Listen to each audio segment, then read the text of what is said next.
All right, tried this again. I had some Facebook technical difficulties, so I'm in now. For those of you hanging around, trying to see if anybody's able to join because we're getting started late.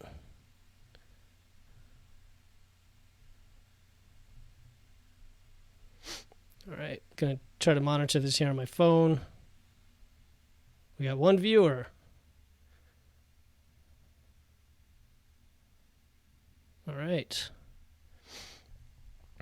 All right, I'm pretty new to this, using new live streaming software. Looks like we have one viewer. And I'm trying to get in and follow. Here we are. Hey, Michelle, you made it.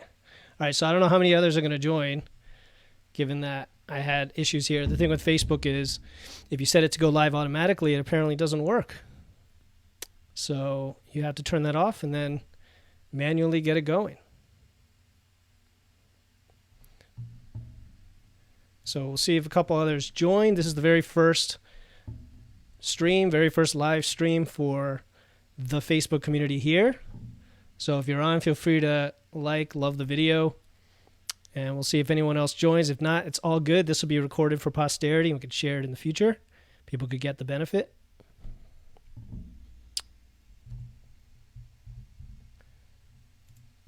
All right.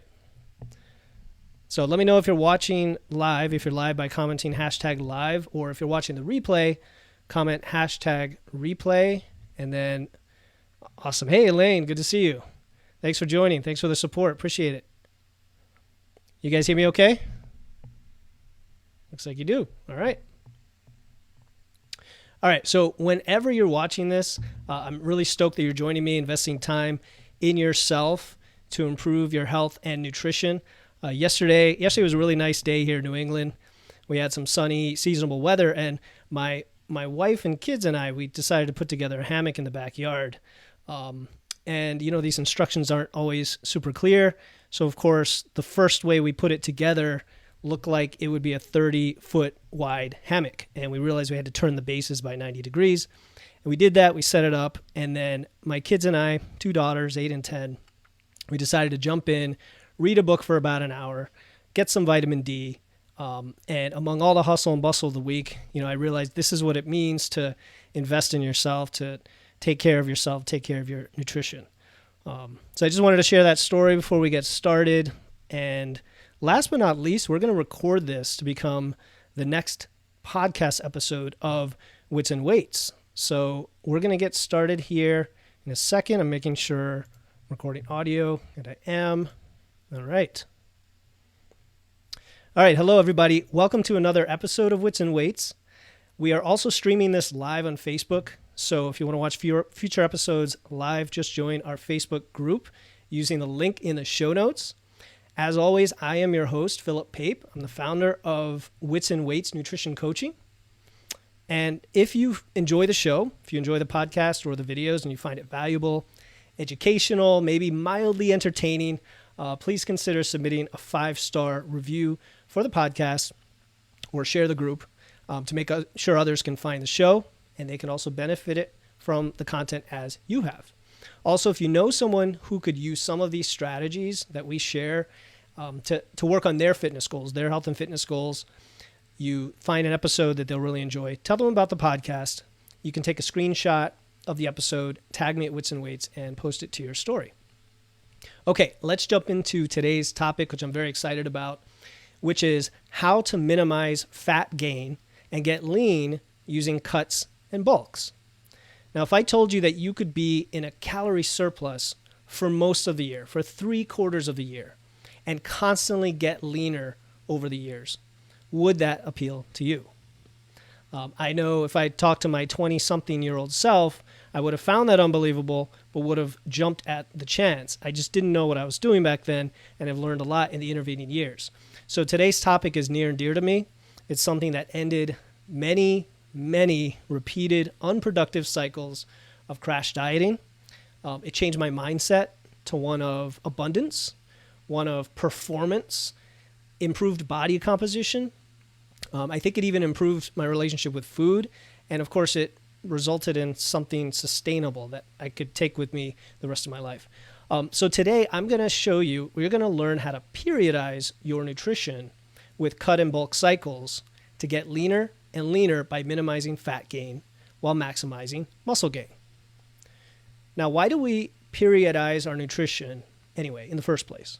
Why use so-called cuts and bulks, which, by the way, are the kind of the bro science terms that people are familiar with. I prefer to call them fat loss and muscle building phases, but cuts and bulks are easy to remember, so they're handy shortcuts that we can use. But why not lose a bunch of weight and just stay there? It sounds easy, right? Lose a bunch of weight and just maintain it. Or gain a bunch of muscle and maintain it. Or gain muscle and lose fat at the same time. The holy grail that we call body recomposition. The main reason is that our biology has thrown us a curveball. So assuming you're doing everything right and you're past the initial newbie gains, when you lose weight, you do lose fat, but you also lose some muscle. It's just a cruel reality of life. Conversely, when you gain weight, you do gain muscle, but you also gain some fat. So again, this is if you're doing everything right in terms of nutrition, training, and recovery. Now, this is one of the frustrating contradictions of the human body, that gaining muscle or losing fat accompanies gaining fat and losing muscle. So therefore, here's the thing. Why don't we just focus on one goal at a time and maximize our results for that goal? And that's exactly what today's discussion is about. So let's get some assumptions out of the way. All right. For the purposes of today's discussion, I'm going to assume you are not brand new to this. You're not a total beginner, and that you've already dialed in two areas, tracking and training. All right. We'll explain why, and we'll explain that if you're not there, what we can do about it first. So tracking, the first thing is that you know how to hit a specific calorie and macro target consistently on most days. And that includes knowing what it's like to eat enough protein, right? Which a lot of people don't eat enough protein. If you've never tracked before, if you haven't quite developed your consistency with this, I would focus on that before anything else. So I would work on establishing your true maintenance, your true calories where you don't gain weight based on that number of calories that you burn each day, and then dialing in the right macro balance regularly and consistently until you try to get into these more advanced strategies.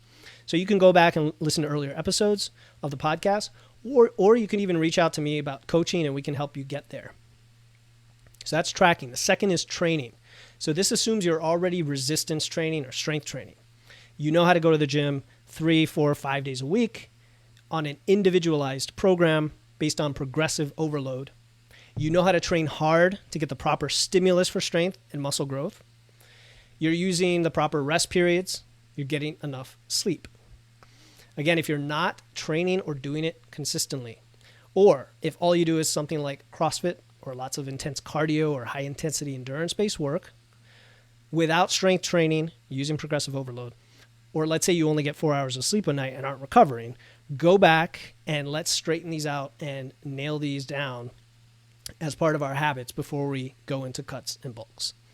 And again, you could reach out to me anytime. I'd be happy to get you on a path to success in these areas before going to this level. But if you are educated about tracking your macros and resistance training, then everything we talk about here regarding cuts and bulks applies to you. And if it doesn't, that's all right. Enjoy it. Soak in the information so you know what the future holds, but make sure to cover the basics. So with that said, let's first outline what happens when we lose weight and when we gain weight, and then we'll get into the actionable strategies. So first, when losing weight, which is what we're going to call cutting from now on, to imply that we are intentionally trying to cut fat, not just lose weight. All right, so when we lose weight, when we're cutting, we lose fat, but we also lose some muscle. However, we can bias that toward losing mostly toward losing mostly fat by doing everything possible to preserve or hold on to the muscle. And to do this, we have to prioritize three things: a reasonable caloric deficit, training, and protein. So as far as the deficit, a reasonable caloric deficit that is not too aggressive, we're talking 1/4 to 1% of your body weight per week. All right, and we're going to repeat these as we go along. But a reasonable deficit. Number 2, you have to be resistance training with enough sleep for recovery. And then number 3, you have to have sufficient protein. And when you're cutting, sufficient protein is around a gram per pound of your target body weight, or a little bit more than that. So let's say you are 200 pounds. That's around 200 grams of protein, maybe a little more than that. If you weigh 250 and you're trying to cut to 200, I would still use the target body weight as your baseline, around 200 grams. So it's simple, right? Just don't lose weight too fast. Keep training as if you can still build muscle. Eat lots of protein. Easy, right? No. We're going to come back to this. All right, so that's losing weight. Let's talk gaining weight, which we're going to call bulking from now on, to imply that we're intentionally working to pack on or bulk on muscle to gain strength and size. We don't just want to get fat, right? We want to actually gain muscle. And for the women listening, if you prefer the word toning to bulking, feel free to keep that image in your mind, because that is the end result. A more lean, defined figure, because you have improved body composition, even at a higher weight. And that's what we're going to get into here. So when gaining weight, we can either gain mostly fat or a combination of fat and muscle. So just as a hypothetical, if we wanted to gain mostly fat, which is not something that I've ever heard anyone want to do intentionally in my life, but hear me out, to gain mostly fat, we need to basically live our lives like a typical American. Now, I'm an American, so that's my frame of reference, but we're talking low protein, a sedentary lifestyle, no resistance training. All right, and I wanted to start with this premise because it's behind what Lane Norton termed body fat overshooting. So this is where every time you lose and then regain weight without protein or resistance training, you first lose some muscle and then you primarily gain fat back.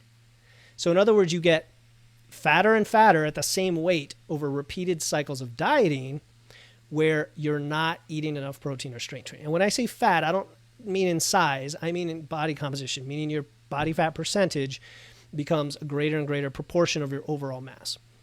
So now to flip this around, if we want to maximize muscle gain, even though we're going to gain some fat, but not nearly as much, we have to prioritize three things. First, a reasonable caloric surplus that is not too aggressive. So it's just the opposite side of the coin. And reasonable means 0.1 to 0.25% of your weight per week. So that's about 1% per month. So now when we talked about cutting, we said it was about 1% per week on the upside. Bulking is about a quarter that rate, up to 1% a month, unless you're very new to this and you could push it a little bit more, up to maybe 1.5% a month. So that's number one. Number two is resistance training with proper sleep for recovery. And number three is sufficient protein. So when you're bulking, you don't need quite as much protein as when you're cutting, but still we hover around 1 gram per pound of your target body weight. So I want to focus a little on the bulking side because I think that is maybe the most misunderstood and feared part of transforming your body. And I think a lot of this stems from the fear we have of intentionally gaining weight, right? It's a crazy notion for most people walking around on this planet that you would intentionally gain weight. It's crazy, right? It seems to go counter to everything society is telling us. You think of the rampant obesity epidemic and this incessant focus on thinness, weight loss, body image, the misplaced idea that somehow skinny is sexy. All of these kind of just topsy-turvy notions we have. But remember, you, as the listener here, are not like the average American. You are resistance training, or you will be. You're eating enough protein, or you will be, and you are intelligently gaining or losing weight at a reasonable rate. And I just want to take a quick pause and think, and ask you to think, why do we even do this? Why do we care? Is it all vanity? Is it to look good? Is it to feel good? And by the way, there's no shame in saying yes to any or all of these. Is it to improve your health markers, your cholesterol, your blood pressure? Is it to live longer and enjoy a more functional life? Is it to be able to eat more food and not have to restrict all the time? And the answer is yes. The yes to all the above and many more reasons that you might be able to come up with. So if you go through reasonable cuts and bulks, you don't gain a ton of fat or lose a ton of muscle, There's no disadvantage from a health perspective that I am aware of in improving your body composition. I can't see a disadvantage to this. It's pretty much upside, whether you're talking aesthetics, longevity, or performance. So let's explore what happens when we intentionally eat in a surplus while we train to gain muscle. So this is what's going on. So you have to be aware of these facts so then you know how to make the decisions afterward. The first fact of life is that you will absolutely gain some fat. Okay, we have to just be honest about it. You are going to gain some fat while bulking. It's unavoidable unless you use a very conservative surplus, and in that case, it's going to take you years to gain muscle, if at all, which is just a losing proposition. So my guess is that you want the results a little bit faster than that, not 2 decades from now. But gaining a bit of fat is okay because it's much easier to lose the fat than to gain the muscle. So remember that. Kind of like it's much easier to spend your money than to earn money, right? Building muscle requires enough calories to actually produce a muscle building, or what we call anabolic, environment. And I want to talk about this for a second. When you're going from a cut to a bulk, it's like turning a big ship around. It takes time for the increase in calories to signal to your body that it needs to start building back strength and size. And the first 2, maybe even 3 months is just getting back to your original baseline. After that is when you start to get the momentum of additional PRs in the gym, additional muscle mass, additional size. We're talking months 4, 5, 6. Okay? So because it takes that long, you need to eat enough, but you also need to remain in that surplus for a decent amount of time, which is about 6 to 9 months or longer. And if you're watching this and that was the answer you were looking for, that you get to bulk and eat a lot of food for a long time, then I'm telling you that's the answer. None of this, bulk for 3 months, I feel like I'm getting fat, and I'm going to do a mini cut. Bulk for 3 months, I'm getting fat, mini cut. That is just a hamster wheel that's going to take you nowhere. So I give you permission to bulk for a decent amount of time, about 3/4 of the year or longer. Here's the thing, though. The longer you stay in that surplus, the more fat you'll gain. So there's some contradictory forces at play, and we need to inject these short fat loss or cutting phases, these cycles between our much longer bulking cycles, to strip off that fat, but without threatening too much muscle loss, because that's the other side of the coin people get caught in, is cutting for too long. So based on how the math works out, that's about a 2-to-1 to 4-to-1 ratio of bulking to cutting, depending on how lean you want to get and how quickly. So if you're bulking for 6 to 9 months, you would cut for about 3 months. Excuse me. All right, so now let's talk about a few mistakes people make. The first mistake I alluded to already is not bulking long enough. You notice the belt getting a little tighter. You notice the pants are a bit tight. Your abs disappear. You start to freak out. Right? You look in the mirror, and of course, we're our worst critic, and we just absolutely don't like what we see, and we say we need to cut. But when you do that, when you cut prematurely, you just don't give your body enough time in that anabolic environment, and then you end up just wasting all those months to get basically no results. The second mistake is the other end of the spectrum, which is bulking too aggressively. So earlier I mentioned that you have to bulk at a reasonable rate of about 0.1 to 1/4% body weight per week, which is 0.5 to 1% per month. And if you're less advanced, you can push it a little faster to maybe 1.5% per month. But any faster than that, and you're just going to gain more fat. Pure and simple. You can't speed up the muscle building process. Some people try to do it. Things like dreamer bulks, where you go on the seafood diet and you eat everything you see, or the bodybuilding lore of quick gains. But a lot of these guys are taking drugs, so neither of those apply to us. We need to go at a reasonable rate so we don't add too much fat, but we maximize muscle gain. And then the opposite is true, that if you try to do a lean gain, you've probably heard that phrase, lean gain, and you're barely in a caloric surplus, it's just going to take forever. And we talked about that before. And then you're still not going to get results. So we've covered what happens when you cut in bulk. We've covered the importance of training hard, eating enough protein, using a reasonable rate of change. So what do we do with this information? All right, I want to walk you through an actionable process that we can follow. So the first step is to pick a lower and upper body fat percentage where you feel comfortable that you're going to stay within for your cut and bulk cycles. So we talked about the fact that you should already be training and tracking. But let's say you're still quite a bit overweight. You haven't quite gotten in view of your eventual settling point for the weight you want to be at. All right, so you want to eventually get there. All right, so let's say you're 250 and you really want to hover between 150 and 200. We're going to have to spend time cutting for a while, doing maintenance phases to reverse out of that cut, cutting some more, and continuing back and forth until we get down to that lean range that we want to be in. So that's kind of outside the scope of today's discussion, and it's a little bit more of a beginner thing. That's where I would start my clients who have weight to lose. I wouldn't get them into cuts and bulks. They have that actually favorable store of body fat already to work from that allow them to get some body recomp going, but we're not talking about that scenario. So let's assume if you're a male, you're in spitting distance of 20% body fat, which is kind of slightly fluffy, I guess we can call it, or you're starting to get where it's maybe a slightly unhealthy weight, but not really. And for females, we would add about 10%. And then you pick the low end that you'd be comfortable going to without getting to a point where you're starving yourself or feeling like you're suffering. And that's usually between 10 and 20% for male. Again, for males, just add 10% for females.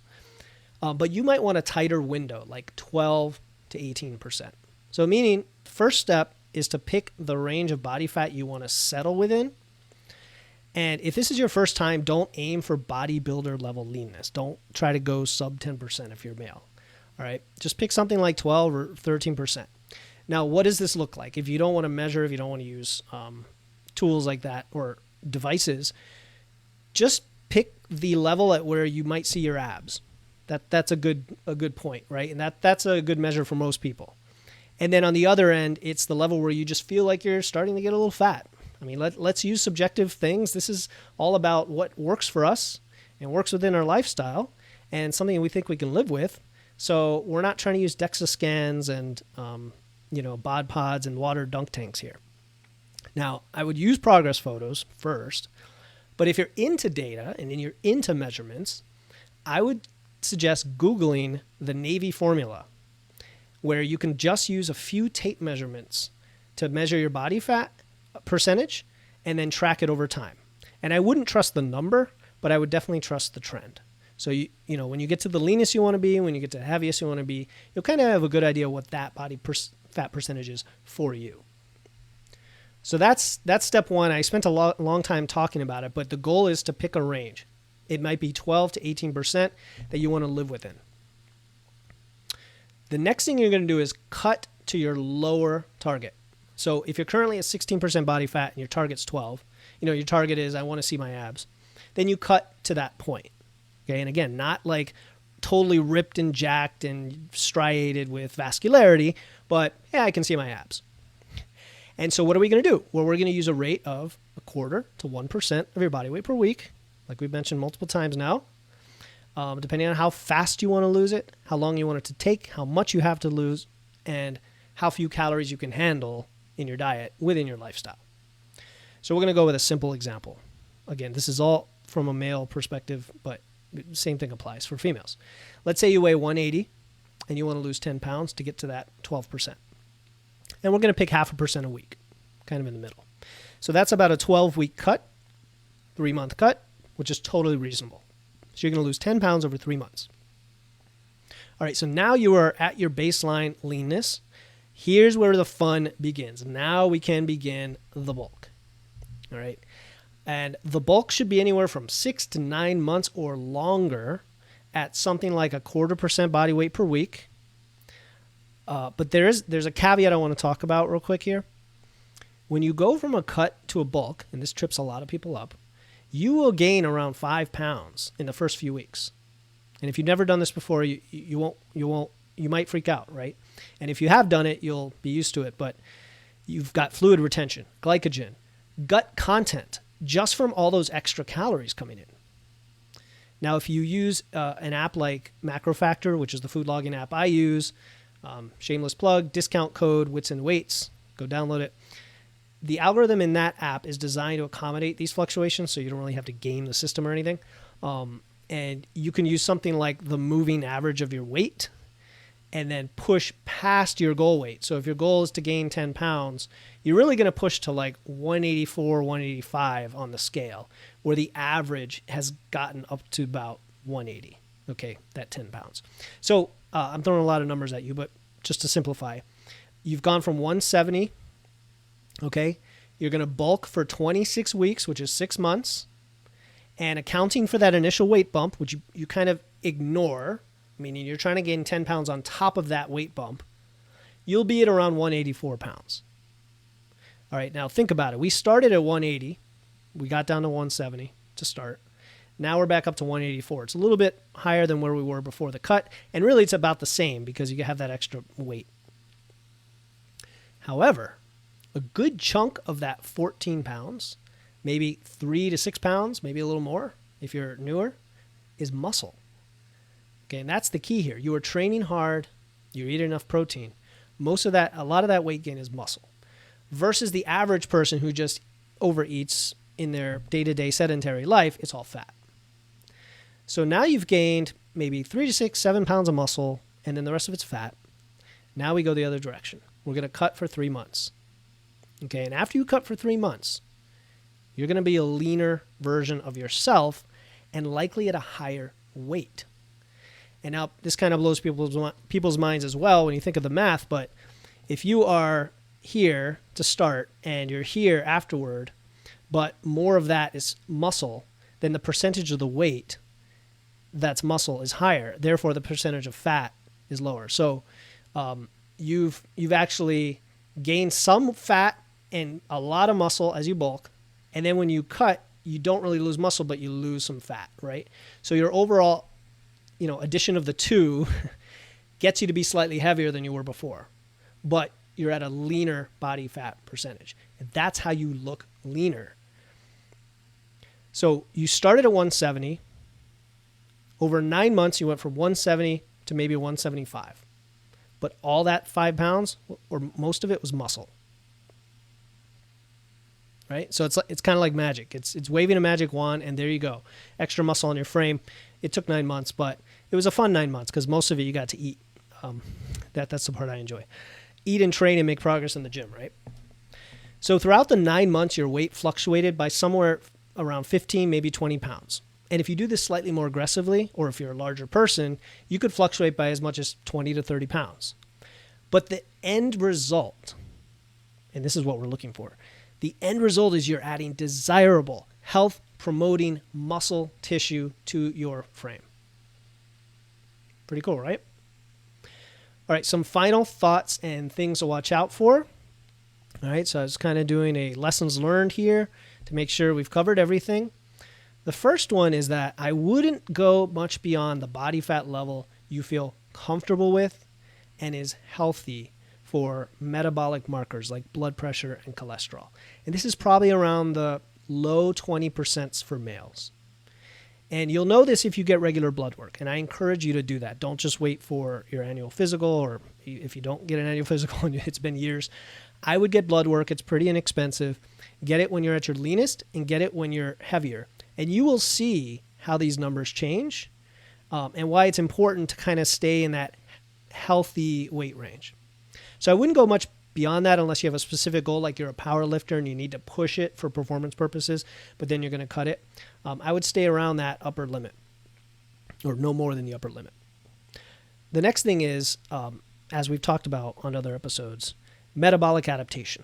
So metabolic adaptation sets in at the extremes of both cutting and bulking, right? So when you cut and you cut and you cut and you cut and you start to get really lean, your metabolism just starts to drop no matter what. I mean, you have to put in a lot of steps, maybe get more active, and it just keeps dropping until the calories are just unsustainable, again, unless you're a bodybuilder.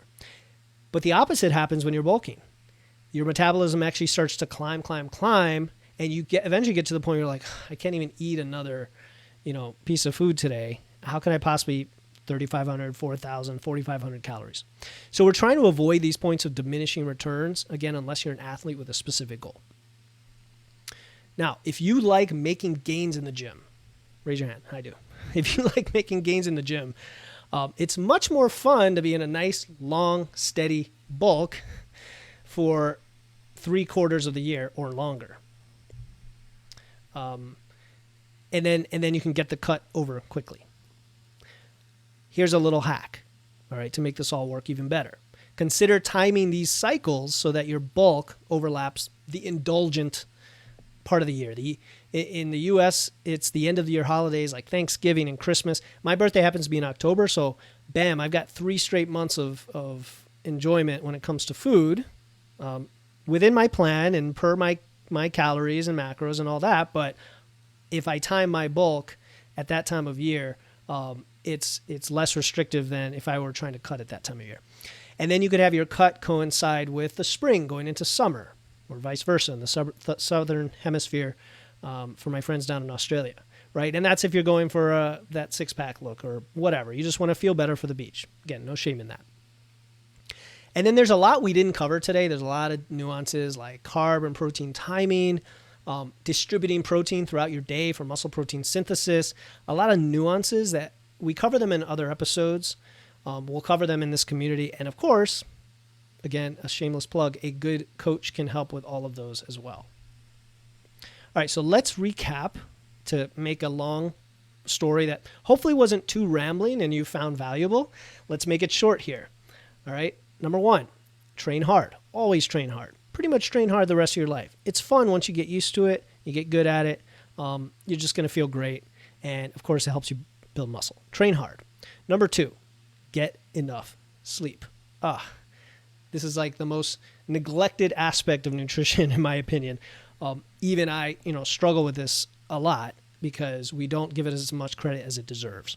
But getting enough sleep. Number 3, eat your protein. Roughly 1 gram per pound of your target body weight. You could play games with this and find perfect numbers, but that's the ballpark. Number 4, cut until you're reasonably lean. Do you like what you see in the mirror? Are you comfortable with yourself? Are you at a level where the calories are okay? Whatever your goal is, get to that point of leanness, and then you start your bulk. So that's number 5, bulk for at least 6 months at 1/4 to 1% per week. Number 6, you then cut for around 3 months at 0.1 to 1/4% per week. Rinse and repeat. Become strong. Become lean. Conquer the world. All right. So that's what I have for you today. Last but not least, if you are interested in getting accountability and support to finally achieve, and not just achieve, but sustain your results, I do offer one-on-one coaching where we can develop an individualized plan just for you to help you improve body composition like we talked about today with all the nuances for you. You can DM me on Instagram or Facebook. You can go to witsandweights.com/coaching. And the way it works, it's a 6-month program because we need that time to establish the foundation for success. We want to get you going on these periodize phases so that you can learn to keep those results for the rest of your life. It includes nutrition and lifestyle coaching, weekly check-ins by recorded video, weekly live call office hours, access to our private client group, live training calls, and 24/7 unlimited direct message access to me so you can ask me questions whenever you need to. And then best of all, here's the thing. I guarantee that if you don't achieve results by the end of 6 months, I will work with you absolutely for free until you do, because that's how confident I am that we will get it done. We'll get it done together. So again, just DM me on Instagram at witsandweights or Facebook, or go to witsandweights.com/coaching. The process is quick and easy. I ask a few questions, see if we're a good fit to work together. Your situation has to work with the type of clients I'm able to help. And if it is, I'll invite you to join my coaching program and we'll get started. If you found this helpful, if you have any questions, just comment on the video, click the link in the show notes, or email me at philip@witsandweights.com, and stay strong. All right. That's the end of our training, everyone who's hanging out on the live. But if you have any questions, feel free to drop it in the comments or reach out to me personally, and I will get back to you with an answer. I promise I'll find the answer if I don't know it. Other than that, everyone have a great night.